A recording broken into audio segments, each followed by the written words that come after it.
Deep in the rain-soaked embrace of the Pacific Northwest, an experienced wilderness tracker, accustomed to the forest's every whisper, stumbles upon an anomaly. A narrow, unnaturally clean path branches off a familiar ranger trail, unlisted on maps and unknown to local lore. The track, too deliberate to be natural, holds fresh uniform prints that defy human origin. A growing unease settles in as the narrator senses the forest itself might be guiding this disturbing new artery, drawing him deeper into its primeval, intelligent depths, towards a destination he intuitively knows is not meant for him. The familiar scent of damp earth and ancient cedar always grounds me, usually. But today the forest breathes a different air. I am on the old ranger trail, the one that winds past the Blackwood Sink. A path I've traversed 1,000 times, etched into the landscape like a scar I know intimately.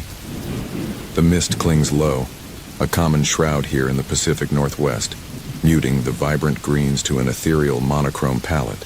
Sunlight struggles to pierce the oppressive canopy of Douglas firs and hemlocks, leaving the understory in perpetual twilight. This is my domain, my office, my solitude. Or so I believed.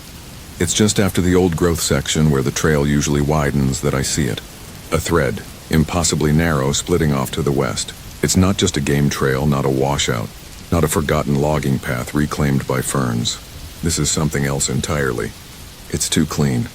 The fallen needles and moss have been disturbed in a way that feels deliberate. Not stomped, but brushed aside, a meticulous parting of the undergrowth leaving a faint dark furrow against the richer soil. My first thought is a private claim, someone setting up a hidden camp, but the precision of it, the absolute absence of typical human haphazardness, immediately raises the hackles on my neck. I stop, pulling out my worn topographical map. The grid lines swim under my thumb, familiar contours, marked water sources, ranger stations, known game paths. Nothing. Absolutely nothing here. Not even a dotted line indicating a lesser-used route. I cross-reference with my GPS, a newer model, more detailed. Still blank. It's like the forest has simply sprouted this path overnight, yet the edges are too settled, too organic for it to be freshly cut. It feels like it's always been here, hidden in plain sight, choosing when to reveal itself. A knot begins to tighten in my gut. I've known these woods for decades. I've spoken with old-timers, foresters, trappers who swear they know every gully and ridge. No one has ever mentioned this, no one. The silence of the woods, usually comforting, now presses in, heavy and watchful. Even the rustle of the wind through the tall trees seems to hold its breath, listening with me. I step closer, my boots sinking slightly into the soft, loamy earth at the threshold of this new path. And that's when I see the prints. They are distinct, deeper than a deer, smaller than a bear, elongated, almost like a human foot, but lacking the clear arch and toe separation. They are numerous, too numerous for a lone hiker, too close together, almost as if the maker were gliding, not walking. And they are uniform. Every print is exactly the same depth, the same shape, perfectly aligned along the narrow track. A column of them, stretching into the gloom, one after another, as if laid down by a single repetitive machine. My mind, trained to observe, to analyze, to dismiss the improbable, struggles. My wilderness instinct, finely tuned over years, screams. There's no shuffle of leaves, no broken twigs, no displaced stones. The prints are in the soil, not on it, a subtle depression that speaks of a weight applied with a strange, unnatural gentleness. It's not the imprint of a stride, but of a pattern, a procession. The air here feels colder, though the mist hasn't thickened. A peculiar stillness settles, distinct from the usual forest quiet. It's an absence of sound, a vacuum where the distant caw of a raven or the chatter of squirrels should be. My breath fogs in the crisp air. I lean down, running a finger along the edge of one of the prints. The soil is soft, fresh, as though whoever or whatever made them passed by mere hours ago. But the precision, it defies explanation. No animal moves like this. No human moves like this. A shiver runs down my spine that has nothing to do with the cold. It's the unsettling certainty that this path isn't merely unknown. It's forbidden. It feels intentional. Not just a physical line through the trees, but a directed line, as though the forest itself with its ancient brooding intelligence has laid it down. Not for exploration, not for passage, but for something to be drawn in. And I'm standing at its mouth, feeling an insidious pull. a current against my better judgment urging me to follow. The trees on either side of the track are darker somehow, their branches weaving a tighter, more conspiratorial canopy. I feel a prickling sensation on my skin, like I'm being watched, not by a curious deer or a predatory cougar, but by the very fabric of the woods. It's a patient gaze, a deep, slow breath from something far older than any living thing around me, and it knows I'm here. It knows I see its path. I'm already lost, and I have not yet taken the first step. As I press deeper into the ancient timber, an unnatural hush descends, silencing the vibrant life of the Pacific Northwest wilderness. The wind dies, birds cease their calls, and the very air grows heavy with an oppressive stillness. My expert instincts scream alarm when impossible. Perfectly carved circles begin appearing in the bark of sentinel trees at unnervingly precise intervals. These strange, deliberate markers form a chilling path within the path, guiding me further into an unfolding horror where every shadow feels like an eye, and I am merely a pawn on an unseen entity's ancient board.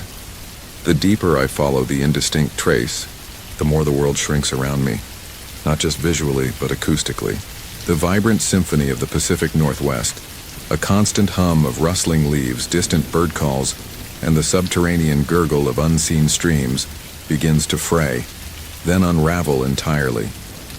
It's not a gradual fade, but a deliberate snuffing out. First, the high-pitched scolding of a Steller's jay vanishes, then the soft coo of a hidden dove. The wind, which had been a constant companion, rustling through the canopy like a living breath, simply stops. It's as if an invisible hand has pressed mute on the forest. The silence isn't peaceful. It's an active, suffocating presence pressing in from all sides, a vacuum where sound should be. My own breathing feels impossibly loud, a ragged intrusion in the sudden, profound stillness. The air itself grows heavy, still and cold, despite the temperate forest around me. This isn't the natural quiet of a high mountain peak after a storm. This is something else, something alien and deeply wrong. Every snap of a twig beneath my boot, every subtle shift of my backpack reverberates with an amplified sharpness that prickles the hairs on my neck. My wilderness instincts, usually a source of quiet confidence, are screaming now, a primal alarm bell clanging against the unnatural quiet. Then I see them. On the trunk of an old-growth cedar, just above eye level, a perfectly etched circle. It's about 6 inches in diameter, the bark within it removed with astonishing precision, revealing the lighter, inner wood. The edges are impossibly clean, as if carved not by hand but by some surgical instrument. No chisel mark, no rough splinter. It's too perfect, too uniform. My mind immediately tries to rationalize a surveyor's mark, a logging tag, but no. These woods are untouched, and no human mark would be this pristine. I move past it, my pace slowing to a crawl. My eyes are now scanning, my focus sharpened to an anxious point. 20 paces further, on another cedar, another identical circle, then another and another, following a subtle, almost imperceptible line through the densest part of the forest. They aren't random. They are placed at unnervingly precise intervals, each one an exact replica of the last. A cold dread begins to coalesce in my gut. This isn't just a path. It's a path within. The path, a deliberate series of markers for something other than human eyes. Or perhaps for human eyes meant to be drawn deeper, lured by the unsettling perfection. These are not the rough blazes of a hunter or a lost hiker. These are too clean, too purposeful, too silent in their declaration. They hum with an unseen energy, a testament to an intelligence that understands geometry and precision in a way that feels utterly inhuman. The forest has become a gallery of these silent signs, each tree a sentinel bearing a brand, and with each brand, the feeling intensifies. I am being watched. Not by animals, not by a person, but by the very fabric of the woods, the ancient firs and hemlocks. Their towering forms draped in moss no longer feel like benevolent giants. Their shadows deepen, shifting, becoming elongated figures at the edge of my vision. Their gnarled branches seem to reach. Their rough bark feels like countless eyes tracking my every hesitant step. The air, already heavy with silence, now carries an additional weight, a cold clinical observation. My experienced outdoorsman's mind, which has navigated countless miles of unforgiving terrain, now grapples with a horrifying concept. The wilderness itself is not just indifferent, it is aware, and it is actively participating in my journey, directing me with these impossible signs. I am no longer pursuing a lost prospector. I am being led. The initial thrill of the chase, the professional detachment, has evaporated, replaced by a growing, sickening panic. I am following a trail laid by something ancient and patient, something that carves without sound and watches without blinking. The further I go, the more these perfect circles become less like markers and more like the silent, mocking eyes of a trap. The forest has stopped breathing around me, and now I'm not sure I remember how to either. Deep within the ancient, mist-shrouded wilderness, the track leads to an impossible discovery. A forgotten campsite, yet unnervingly pristine. Tents lie collapsed but undeclayed, gear scattered as if the occupants vanished moments ago. A jacket still carries the scent of wood smoke, and food cans remain sealed, defying decades of recorded abandonment. This uncanny preservation shatters the protagonist's understanding of time and nature, plunging him into a profound, chilling dread that he is no longer merely observing, but has become part of a malevolent, ancient display. The air thickens, a damp, green shroud clinging to everything as the barely discernible game trail finally gives out. I push through a final curtain of dripping salal, and the world opens not to another vista of towering firs, but to a clearing. It's an old clearing, the kind nature slowly reclaims, but something here holds it at bay. A campsite. My breath hitches not from exertion, but from the sudden, profound silence that presses in, heavier than the mist. This place, it's wrong. Before me, a tableau of abandonment, yet without the expected patina of age. 2 dome tents lie flattened, their nylon fabric faded but miraculously intact, not rotted by the relentless moisture of decades. The guy lines still pegged into the soft earth appear taut as if only recently strained. A camp chair overturned, its canvas seat still surprisingly supple beneath the moss that has begun to spiderweb across its aluminum frame. I step forward, the crunch of pine needles beneath my boots a sacrilege in the oppressive stillness. The fire pit is a ring of stones, cold and gray, but the logs within, though black with ash, have not disintegrated into dust. They still hold the distinct angular shape of split firewood. My hand hovers, not daring to touch. This isn't just an old camp. It's a preserved camp. A backpack, its vibrant blue now muted by time, leans against a fallen cedar. Its zippers are intact. I kneel, my heart thudding a slow, heavy rhythm against my ribs. Near it, a thick wool jacket lies crumpled, seemingly tossed aside in a hurry. I reach for it, my fingers brushing against the heavy fabric, and then I smell it. Faint, impossible, yet undeniably there. The ghost of wood smoke clinging to the weave, a phantom warmth in the cold, damp air. My mind struggles to reconcile the timeline. No one has camped this deep, this far off any official trail in decades. The park records are meticulous, and yet this jacket. It smells like last night's fire. My gaze sweeps across the scattered remains. An axe half buried in a stump, its head dulled but not rusted through. A set of aluminum mess kits tarnished but whole. Sealed food cans, their labels faded but legible, sitting upright near a collapsed cooler. Spam, green beans, beef stew. They look like they were packed yesterday. Not a single dent from an animal, not a tear from a curious squirrel. The forest, normally so voracious in its consumption, seems to have given this place a wide berth, or perhaps something has kept it at bay. The unease morphs into something colder, sharper. This isn't just a discovery. It's a deliberate presentation, an exhibit.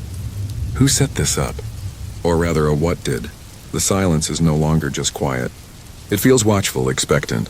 Every rustle of a distant branch, every drip from the canopy seems magnified. A deliberate sound in a stage play I've stumbled into. I find a small, spiral-bound notebook near a overturned boot. Its pages are surprisingly dry, though warped.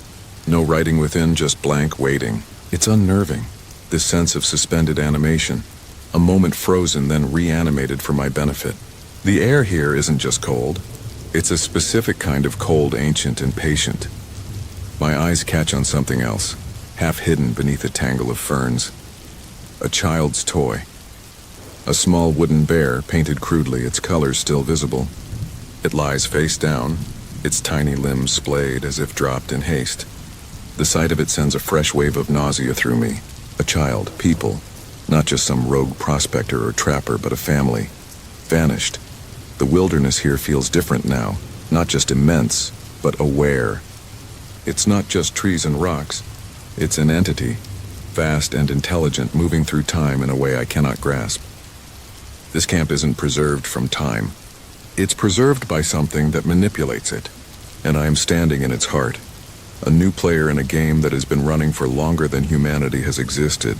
The chill isn't just on my skin, it's in my bones.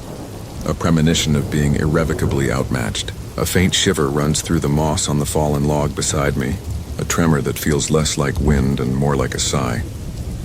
And then, from the thick, impenetrable curtain of mist behind the camp, a single, impossibly resonant snap echoes, too close for comfort, too loud to be anything but deliberate.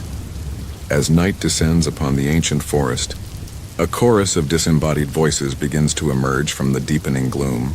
Initially dismissed as wind, the sounds grow clearer, revealing themselves as a cacophony of layered, almost rehearsed mimicry. The familiar laughter of children, the desperate cries of missing campers, and chillingly, the protagonist's own voice calling his name, converge from every direction, cornering him in a terrifying psychological siege. He realizes the forest is no longer just a backdrop, but an active, intelligent predator, meticulously dismantling his sanity. The light bleeds from the sky, pulled down by the impossibly tall firs, leaving only a bruised, purple twilight that quickly succumbs to true darkness. I've pitched my tent near a sheer rock face, hoping the exposed granite offers some small measure of security, a solid back to an otherwise open world. The air chills rapidly, carrying the damp, earthy scent of decaying pine needles and wet moss. I build a small fire, the crackling a fragile defiance against the encroaching silence that now feels less like absence and more like a heavy, expectant presence. It starts subtly, a whisper on the wind so faint it could be imagination, a child's laugh, high-pitched and fleeting, carried from somewhere far beyond the tree line. I tell myself it's the peculiar acoustics of the canyon, a trick of the air currents, the rustle of leaves against bark. But the wind isn't strong enough for that. There's no breeze. The branches above hang still, draped in their perpetual moss and lichen beards. Then it comes again, clearer this time. Not a single laugh, but several, layered over each other like children playing hide-and-seek, their joy echoing through the vast, dark cathedral of the forest. My breath hitches. I know these woods. No children camp this far in. Not since the disappearances. A cold dread begins to bloom in my gut. A slow, sickening blossom. I pull my axe closer, the polished wood of the handle a comfort against my clammy palm. My eyes dart into the impenetrable blackness beyond the fire's reach. Every shadow seems to writhe, every distant branch a looming shape. The laughter grows, morphing, twisting. Now mixed with the innocent joy, I hear other sounds, low murmurs, desperate pleas. Faint but undeniable, someone calling for help. Not just one voice, but several. These are the sounds from the missing person reports, the ones the search parties never found, the ones that haunted my dreams even before I came here. Panic begins to gnaw. This isn't sound carried by wind. It's sound projected. From all directions now, not just one. The cries of the lost campers. A woman's sob. A man's strained whisper calling out a child's name. They weave through the phantom laughter, a tapestry of manufactured despair.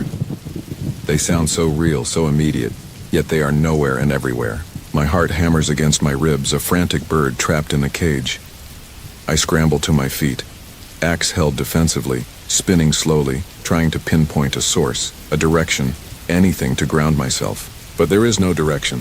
The voices are inside my head, yet they are also outside, a suffocating, enveloping presence. The forest itself seems to breathe with their collective agony. The pines swaying imperceptibly, exhaling these chilling refrains. It feels rehearsed, a macabre performance designed to break me. Then the world tilts. From the deepest shadows, a voice rises, clear and precise, cutting through the cacophony like a razor. It calls my name, my own name, and it's my voice. Not an imitation, not an echo. It is me, calm, measured, resonating with a familiar timbre that makes my blood run cold. Daniel. It comes from behind the rock face, then simultaneously from the dense undergrowth to my left, from the black expanse of the river to my right, from the impossibly high canopy above. It's a perfect mimicry, capturing every nuance, every slight inflection of my own speech. It's too flawless to be real. It's me calling to myself from the encroaching darkness, a fractured echo of my own sanity. Daniel, come here. The command is gentle, persuasive, exactly how I would call to a lost comrade. or even to myself in moments of quiet reflection. But in this context, it is utterly horrifying. It means whatever is out there, whatever ancient predatory thing inhabits these woods knows me. It has listened. It has learned. It has assimilated me into its repertoire of terror. My breath hitches in my throat, a ragged gasp. I am no longer just a trespasser. I am its focus, its next performance. I stumble back against the tent, the thin fabric offering no solace, no barrier against the auditory assault. My own voice, amplified and twisted by unseen forces, continues to call to me, coaxing, cajoling, layered now with the children's laughter and the campers' dying pleas. It's a symphony of stolen identities, a grand psychological invasion. The fire flickers, casting long, dancing shadows that seem to stretch and contort into grotesque, watchful forms. I am trapped, surrounded by the echoes of the lost and the stolen sound of my own soul. The forest isn't just listening. It's talking back, wearing the voices of its victims and now wearing mine.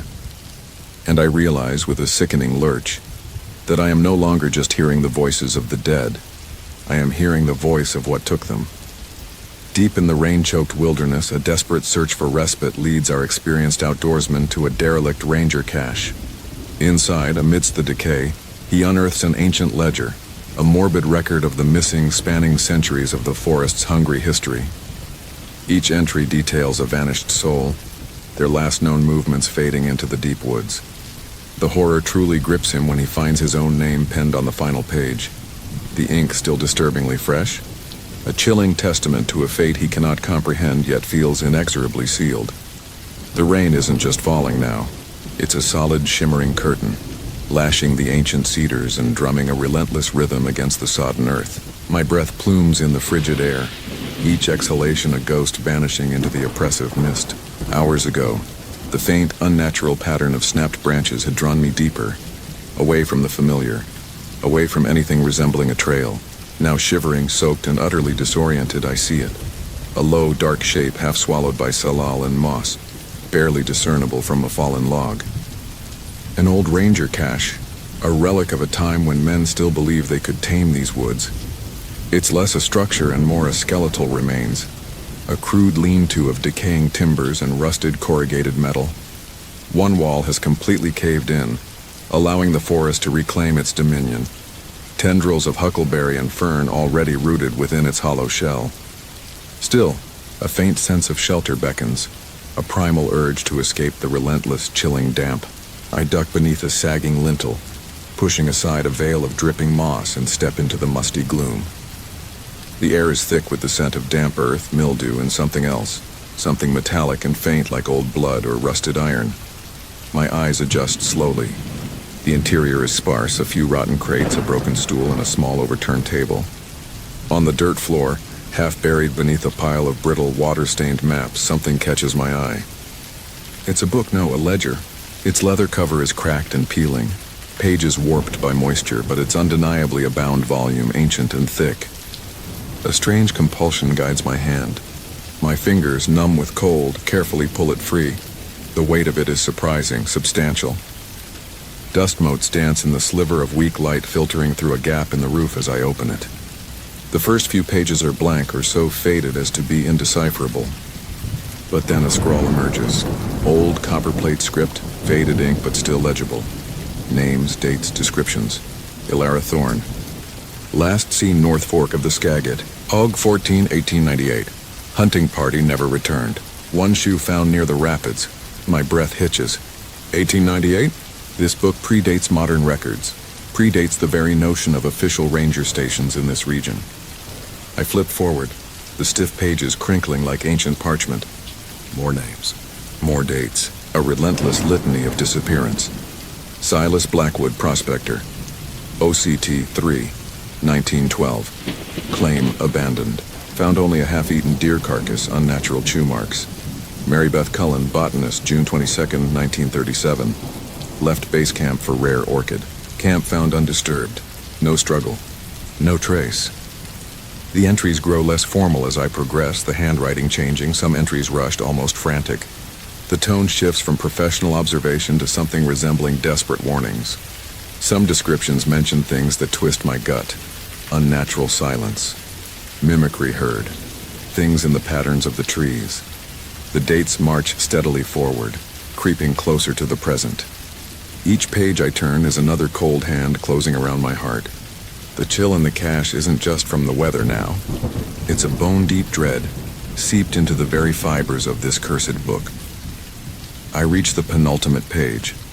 The ink is darker here, the handwriting a shaky, hurried script that feels unnervingly recent. A name, a date. My stomach clenches. Sarah Jenkins. July 9th, 2023. Went looking for her dog near Whispering Falls. Only the dog's collar found, perfectly placed on a mossy stone. I'm breathing short. Shallow gasps now. The air in the cache suddenly thick and suffocating. My eyes dart to the last page, the final entry. The paper here is pristine, unmarred by damp or time. There at the bottom, scrawled in a stark black hand. My name is Caleb Thorne, August 11, 2023. Entered the deep woods, seeking answers. Found only himself. The date, today, my name, Caleb Thorne. The ink shimmers, still wet in places, a deep, oily black against the faded white. It gleams as if it has just been written. A fresh wound on the page. I stare at it, my mind refusing to process. I hadn't touched a pen. I hadn't written this. I hadn't. Yet it is here undeniable, a chilling prophecy laid bare. My fingers, still holding the ledger, begin to tremble uncontrollably. The air outside the cache is silent now, the rain having ceased, leaving only the dripping echoes of the forest. The silence feels like an enormous, predatory gasp. The breath I hold now feels like a hollow space, not within me, but where I used to be. Returning to his campfire pit after a restless night, the seasoned outdoorsman finds a chilling tableau. The ash from his fire has been meticulously arranged into perfect, unnatural spirals, and his remaining gear neatly stacked with unsettling precision. His pack, however, is gone, replaced instead by a pristine copy of his own field journal. This new journal contains entries he has not yet written, growing progressively darker in tone, culminating in a final, terrifying entry dated for tomorrow. The cold bites through my layers, not just from the pre-dawn chill, but from something deeper, a pervasive dampness that clings to the ancient furs and seeps into the bones. I'm back at the campsite, drawn by an instinct that screams wrong. The mist, thick and cloying, hangs heavy among the colossal trunks, blurring the lines between what is real and what the woods want me to see. Every shadow seems to hold a shape, every snap of a twig a calculated step. I move slow, my breath shallow, the air tasting of pine needles and something else, something metallic like rust or old blood. The campfire pit is ahead, a charcoal scar against the verdant undergrowth. My eyes narrow, trying to pierce the swirling vapor. At first, it's just the familiar hollow, the dark remains of last night's warmth. Then the mist shifts, a sudden gust, and a pattern emerges. The ash, it isn't scattered. It's arranged. Perfect concentric spirals swirling inwards, each grain meticulously placed. It's too precise, too deliberate. The geometry feels alien here, an unnatural order imposed upon chaos. My own mind rebels, searching for a rational explanation. Wind, animal, my own sleepwalking antics. But the memory of the fire, the way I'd kicked the embers before turning in, is clear. This wasn't me. This wasn't natural. My gaze sweeps across the clearing. My boots, left haphazardly near the tent flap, are now aligned heel to toe, perfectly parallel. My tin cup, usually tossed aside, rests upside down on a flat rock. Every item of gear I'd left out is neatly stacked, ordered with an obsessive-compulsive precision that makes my skin crawl. It's not just tidiness. It's an arrangement, a presentation. Someone or something has been here, has been watching, has been touching. The adrenaline floods my system, cold and sharp. I check my sidearm, thumbing the safety off. Every nerve ending is alight, screaming danger. Then I notice the space where my pack should be. It's gone. The worn canvas, the familiar weight of my supplies, vanished. Panic flares, a hot, desperate surge. How, when? I hadn't heard a sound all night. The woods here are never truly silent, but no snap of a twig, no rustle of leaves signaled an intruder. In its place, centered on the flattened moss where my pack rested, is a book. A journal. My journal. Or rather, an exact replica. The leather cover, the worn edges, the distinct copper clasp. It's identical to the one I keep. The one with my field notes, my observations, my very thoughts. But this one is pristine, unmarked by the damp, uncreased by use. It feels unnervingly new, yet undeniably mine. My hand trembles as I reach for it. The cold metal of the clasp sends a shiver up my arm. I open it, my breath catching in my throat. The handwriting inside is my own, undeniably. But the entries, they're not the ones I've written. They are future entries. Pages filled with observations I haven't made, thoughts I haven't had. My spine goes rigid as I read the first one. Dated yesterday, detailing a sense of unease, a feeling of being watched, more acute than I remember actually experiencing. I flip through, the dread deepening with each page. The tone shifts, growing darker, more paranoid. My own words describe strange vocalizations I haven't heard, fleeting shadows at the edge of my vision that I haven't consciously registered. They speak of unnatural patterns in the forest, of trees bent in impossible ways, of an intelligence that mimics and observes, learning my habits, my fears. The entries detail a slow, insidious unraveling, a growing acceptance of something vast and ancient moving in the periphery. The journal describes the entity not as a beast, but as a presence, an old god of the earth, angered by intrusion, capable of weaving illusions, of drawing a thin veil over the mind until reality itself becomes a tapestry of dread. It speaks of the deep woods as a living, hungry thing, and I merely a morsel carefully observed, meticulously prepared. And then I reach the last page, the final entry. It is dated tomorrow. My own handwriting, shakier now, more desperate. It describes a final understanding, a horrifying clarity. It details a specific location, a deep shadowed ravine, and a choice I haven't yet made, a ritual I haven't yet faced. It speaks of emerging, a slow assimilation into the ancient, silent will of the forest. The words are bleak, resigned, yet carry a chilling undercurrent of peace, as if the author, me, has finally surrendered to the inevitable. It ends with a description of the mist rising and a sense of not being alone, but rather part of something vast and indifferent. This isn't a warning. It's a prophecy, a pre-written epitaph, laid out for me to find, a map of my own despair. The cold, damp air thickens around me, not just mist now, but a breath held, and the forest listens. As dawn reluctantly breaks over the sodden camp, the narrator spots movement, figures emerging from the mist. A brief surge of hope for rescue is instantly shattered when he discerns their horrifying truth. Faces stretched smooth, eyes blinking with unnerving slowness. Their voices, crude imitations of human speech, repeat a single chilling command: stay on the trail. Trapped and surrounded, he watches them move in unnatural looping patterns, the horrifying realization dawning with each count that their numbers are steadily, inexplicably, growing.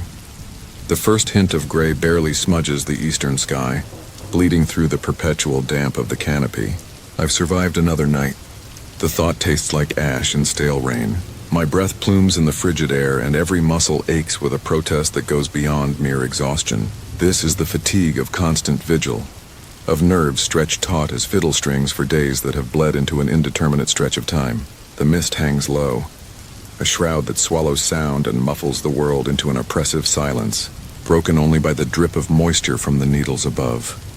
Then, through the shifting gray veils, I see them. Movement. Just beyond the ragged perimeter of my makeshift shelter, where the colossal cedars begin their climb into the low clouds. Not the skittering of a rodent, not the lumbering gait of a deer. These are upright forms dark against the lighter mist, too regular, too purposeful. A jolt, a desperate, foolish spark of hope ignites in my chest. Survivors, someone else. Perhaps a search party, maybe another lost soul. For a terrifying, beautiful second, the crushing weight of utter isolation lifts. I start to rise, a dry rasp catching in my throat, ready to call out. But they turn. The mist parts for a brief, hideous instant, and the shapes resolve into details that rip the breath from my lungs. Their faces, they are smooth, not scarred, not unblemished, but utterly unnaturally smooth, as if a sculptor's hand had meticulously planed away every wrinkle, every pore, every distinguishing feature. Their skin, where visible through their tattered dark clothing, seems almost to absorb the faint light, a dull, waxy sheen. And their eyes, they blink, slow, impossibly slow, like a reptile's. A full, deliberate closure of lids that seems to drag on for eternities before snapping back open, revealing pupils that are too wide, too black, reflecting nothing. No flicker of human recognition, no shared terror, just a vast, ancient emptiness. A guttural sound rips from one of them, then another, a series of distorted, wet clicks before they coalesce into something that almost resembles speech. It's a voice, yes, but pitched wrong, like a broken recorder struggling to replicate a human tone. It's too flat, too even, lacking the cadences of life. And then the words come slow and deliberate, each syllable a heavy drop in the suffocating silence. Stay on the trail, the phrase repeats. From the first one, then another, a chorus of flat, lifeless echoes. Stay on the trail. They are close, too close. Each time a voice sounds, it feels as if a cold, damp hand has brushed my spine. The words are an imitation, a fractured copy of human instruction, yet imbued with an authority that chills me to the bone. They don't seem to be talking to me, not directly. It feels more like a broadcast, a perpetual looping directive, a broken record playing on the forest floor. Their movements are the next layer of horror. They walk and walk, in circles, always in circles, tracing the outer edges of what must have been our original camp perimeter, a perimeter now forgotten in the encroaching wild. Never breaking pace, never straying, their dark forms weaving through the trees, swallowed by the mist only to re-emerge moments later, as if the forest itself were a theater stage for their silent, terrifying play. Their gait is a lumbering shuffle, but there's an unnerving precision to it, a lack of wasted movement. Each step perfectly measured, each turn exactly 90 degrees. Unnatural. I press myself further back into the damp earth, behind a gnarled root system that offers little concealment, but feels like a fortress against the encroaching dread. My breath catches. My heart pounds a frantic rhythm against my ribs. I try to count them, to make sense of the multiplying shadows. 1, 2, 3. Then one slips behind a thick curtain of moss and another emerges from a different angle, and the count slips. I try again. 4, 5, 6. A fresh wave of cold sweat prickles my skin. Just moments ago I was sure there were only 3. Now as I track their circuitous patrol, focusing on their distinct, identical movements, the impossible truth begins to claw its way into my sanity. Each time a figure disappears behind a stand of old growth, another seems to materialize. They don't just move, they appear. There are more now. Definitely more. Where the mist was thin, I could clearly discern 4. Now as they loop back, there are 5, then 6. Their dark, featureless forms gliding through the ancient trees, their dull eyes scanning the undergrowth with that same slow, dreadful blink. The same tattered clothes, the same smooth, dead faces, the same chilling, reiterated instruction. Stay on the trail. My mind races, grasping for rational explanations, finding only monstrous impossibilities. Are they growing? Are they simply appearing from deeper within the forest? Or have they always been here, hidden, waiting for some unseen signal? The numbers don't add up. They shift and swell, a dark organic tide rising around me. The camp, my last sliver of imagined safety, is no longer a haven. It's a cage, and the keepers are here, walking their eternal expanding rounds, their voices a dull, insistent hum that vibrates through the damp earth and into my very bones. Their directive, stay on the trail, feels less like a warning and more like a cruel mockery, because there is no trail, not anymore. Only the endless, indifferent wilderness, and these things that wear human skins. The thought chills me more than their blank stares. Perhaps they were never gone, just waiting for the right moment to step back into the light. Still reeling from the wilderness's increasingly aggressive intrusions, the narrator's precarious sense of isolation is shattered by the unexpected arrival of 2 anonymous men. Claiming to be from headquarters but bearing no official markings, they deliver a chilling, non-negotiable directive. Forget everything he's witnessed. Their cold, knowing eyes betray a deeper, more sinister agenda, revealing that their purpose isn't protection, but rather to ensure the horrifying truth of the forest remains undisturbed. As they depart, the oppressive silence of the ancient woods seems to deepen, a malevolent satisfaction settling over the canopy, confirming his worst fears about the forces at play. The cabin air is thick, not just with the dampness seeping in from the endless rain, but with a different kind of pressure. Every shadow feels like a presence, every creak of timber a whisper. I've barricaded the door, not against animals, but against the insidious shifting forms I've come to recognize at the periphery of my vision, the ones that mimic the forest's own patterns. My mind gnaws at the edges of what I've seen, what I've felt. The woods hums with something ancient and predatory, and I am merely an unwanted observer. Then the knock. 2 sharp raps, solid and entirely out of place in this primeval quiet. My heart seizes. No one visits this deep. No one knows I'm even here anymore, not really. I peer through a sliver in the boarded window. 2 men stand on the porch, their figures indistinct against the gray backdrop of mist and towering hemlocks. They wear plain, dark jackets, no logos, no insignias, just bland like an absence. Their faces are equally nondescript, clean-shaven, unsmiling. They look less like field agents and more like corporate drones, dropped incongruously into the heart of the wildest ecosystem on the continent. I unbolt the door, the rusted hinges groaning a protest that feels like a scream. Their eyes, though. That's what hits me first. They're like polished river stones, dark and flat, reflecting nothing. No warmth, no curiosity, no discernible emotion beyond a cold, unyielding resolve. Your narrator's name, the taller one says, his voice flat, devoid of inflection. It's a statement, not a question. He doesn't wait for confirmation. We're from headquarters. Just a brief visit, headquarters. I haven't heard from headquarters in weeks, not since my last frantic, barely coherent report was met with official silence. I swallow, my throat dry. No badge, no ID? I ask, the words feeling futile even as I say them. The other man, shorter, with the same dead eyes, steps slightly forward. Unnecessary. This is a sensitive matter. He pauses, and the silence stretches, heavy and expectant. They don't invite themselves in, but their presence fills the doorway, making the cramped cabin feel even smaller, more suffocating. We've reviewed your reports, the taller one continues, his gaze fixed on some point beyond me, out into the impenetrable forest. The anomalies, the disturbances you've noted.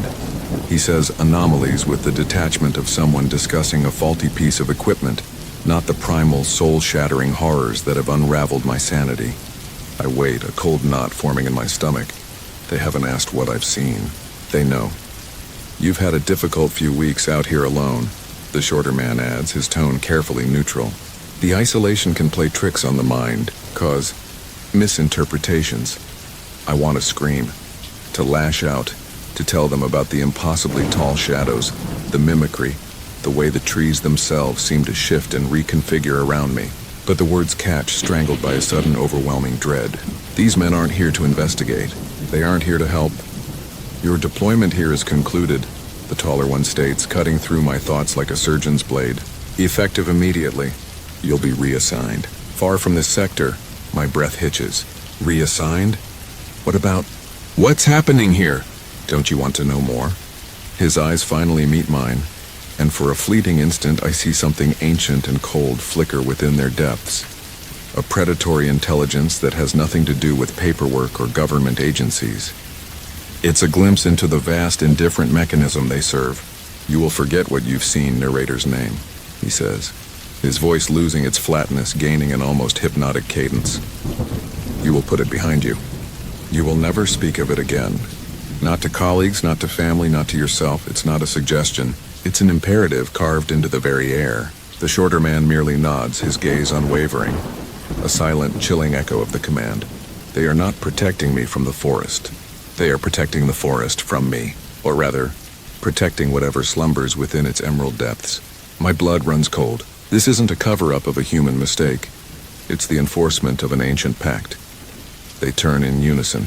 Their departure is synchronized and unsettling as their arrival. No goodbyes, no further explanations, just a silent, deliberate retreat into the rain-streaked gloom. I watch them disappear, swallowed by the dense undergrowth, leaving no trace, no footprint, no disturbed foliage. The forest closes around the space they occupied, erasing their presence as if they were never there. The silence they leave behind is heavier, somehow, than the silence before. The very air around my cabin feels denser, colder. The towering trees outside seem to lean in, their branches weaving a tighter, darker canopy. A new kind of quiet settles, profound and ancient, as though the woods have drawn a deep, satisfied breath. A chilling awareness blossoms in my chest. They weren't here for me. They were here for it, and it just learned where I live. Desperate to escape the encroaching strangeness of the wilderness, he attempts to retrace his path to the Ranger Road, only to find the familiar trail dissolving into an impossible, shifting landscape. The very ground beneath his feet rebels, his own footprints reorganizing into unsettling, unnatural spirals the moment his gaze wavers. Back at his remote cabin, the nights are stalked by the rhythmic cadence of unseen boots pacing just beyond the walls. Each morning brings a fresh horror, tracks in the mud of his porch, perfect imprints of his own tread, yet facing unmistakably in reverse. The mist hangs low today, thick and damp, a heavy shroud pulled over the ancient cedars. This is good, I tell myself. Good for obscuring what I hope to leave behind. Good for making a clean break. The air smells of damp earth, decaying leaves, and something else. A faint, almost metallic tang that has become too familiar in these past weeks. My pack feels light, a deliberate choice. I am not resupplying, I am fleeing. My boots crunch on the same damp earth I've trod countless times. Each step is a ghost of a memory, a path worn smooth by my own passage. I focus on the broken branch, the distinctive moss-covered boulder, the twin-trunked hemlock that marks the turn towards the old Ranger Road. This path, this one specific path, leads out. It has two, except it doesn't. An hour passes, then two. The landmarks are there, undeniably. The boulder, the hemlock, the fallen log carved by beetles. Yet the trajectory feels wrong. The sun, a pale disk behind the perpetual cloud cover, should be to my left now, angling through the canopy. Instead, it seems to orbit a phantom presence above. My internal compass, usually infallible in these woods, spins wildly, a useless decorative bauble. I stop, frustrated, my breath misting. I look down at my footprints, clear depressions in the soft, dark soil. I've been walking this loop, haven't I? My own trail, perfectly preserved, leads back the way I came. I squat, running a gloved hand over the edge of one print. Firm, distinct. I look up, scanning the line of trees ahead, trying to pinpoint a familiar break in the canopy. A specific landmark. Nothing. Just the endless, unchanging wall of green and gray. When I lower my gaze, a cold jolt runs through me, deeper than the damp chill of the forest. My footprints, they are no longer simple depressions. The mud has shifted, not completely but subtly. The edges of the prints are blurred, softened, and within the blurred boundaries, almost imperceptibly, the granular earth seems to have rearranged itself. Tiny patterns, spirals, intricate geometric swirls where there should be only the random compression of soil. I blink. The spirals seem to hold, frozen, mocking. I look away, then back, faster this time. The patterns shift again.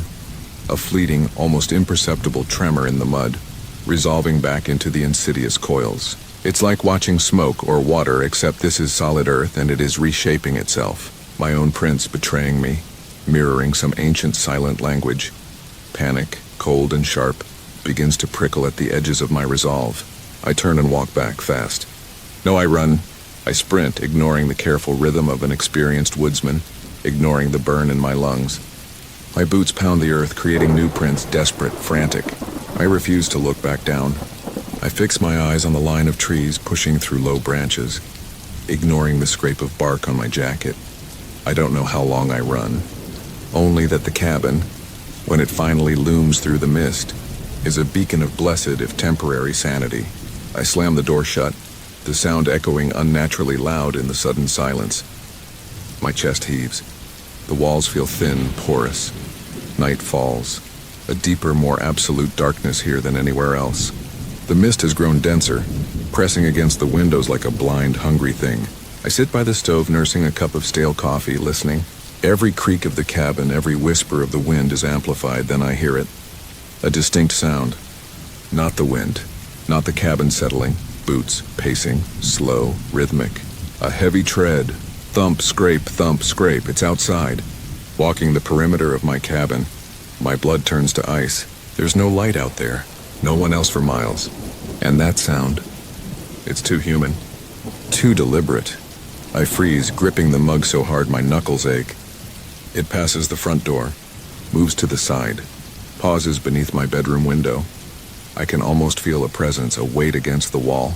It's listening, or waiting, thump, scrape, It continues for what feels like hours, a relentless, maddening rhythm. I don't move. I barely breathe. It feels like an act of mimicry, an echo of my own frantic pacing earlier today, or worse, a deliberate haunting, a boundary being tested. When the sun finally struggles to paint the horizon with a sliver of sickly gray, the sound stops. Abruptly, silence rushes in. Heavy. I wait, rigid, until I can no longer bear the stillness. I move to the door, my hand trembling as I reach for the latch. I have to see. I have to know. The door opens with a groan. The air outside is biting cold, still thick with mist. I step onto the small porch, and there they are. In the wet mud, right outside my door, a perfect line of boot prints. My prints. My distinctive tread, the subtle worn pattern on the heel, the slight drag mark from my right toe. They are unmistakably mine, but they don't lead away from the porch. They lead to it. Every single print faces backwards, pointing away from the cabin as if I had walked backwards onto my own porch, then vanished. As if something wearing my boots, making my exact impression, had walked up to my door, then simply dematerialized. Or worse, as if it had simply turned around and was now standing directly behind me. The cold breath against my neck isn't the wind. It's the weight of what just waited for me to look away. Driven by a desperate hope to find answers or an end, the seasoned outdoorsman plunges back into the mist-shrouded wilderness. He stumbles upon a chilling display. Rows of personal belongings, packs, boots, cameras impaled upon ancient trees, trophies of those who vanished. The true horror dawns when he recognizes his own familiar gear among the macabre collection, despite still carrying it. Whispering voices chant his name, a siren call pulling him deeper, as he realizes the forest is not merely consuming lives but meticulously archiving them, and he is already irrevocably inscribed in its vast, terrifying ledger. The mist is thicker today, a living shroud that presses in from all sides. Swallowing sound, taste, even the edge of my sanity. I am back, against every primal scream of instinct, drawn by the same morbid current that drags salmon upstream to spawn and die.